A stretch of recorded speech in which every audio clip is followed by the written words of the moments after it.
आहे की विलासराव देशमुख मुख्यमंत्री म्हणून घोषित झाल्यानंतर त्यांनी मला बोलावलं आणि सांगितलं होतं की कॅबिनेटमध्ये तुमचं नाव आहे,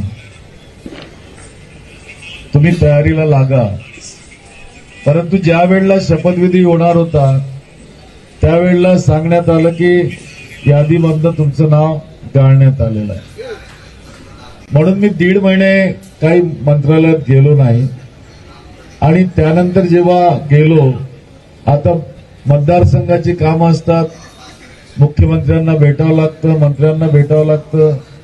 गेलो, मुख्यमंत्र्यांकडे जायला निघालो, 6व्या माळ्यावर कॅबिनेट होत असते, जात असताना कॅबिनेट सुटली आणि एकनाथराव गायकवाड राज्यमंत्री झालेले होते।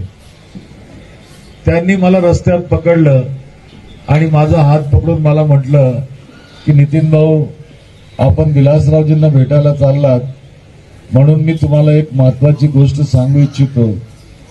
म्हटलं बोला। नाही म्हणे चला। एका कोपऱ्यामध्ये ते घेऊन गेले मला आणि ते मला म्हणाले की तुम्ही विलासराव देशमुखांना जे जोरामध्ये जय भीम म्हणताना ते जय भीम म्हणणं सोडून द्या, कारण त्याच्यामुळं तुमचं मंत्रिपद गेलं। आता मला सांगा की माझं मंत्रिपद जर जय भीम म्हणण्याने गेलं असेल तर याच्यापेक्षा मोठा अभिमान कोणता मला असू शकतो। अशाच नवनवीन राजकीय घडामोडी जाणून घेण्याकरता आपल्या चॅनलला सबस्क्राईब करा आणि इन्स्टा फेसबुकला फॉलो करायला विसरू नका।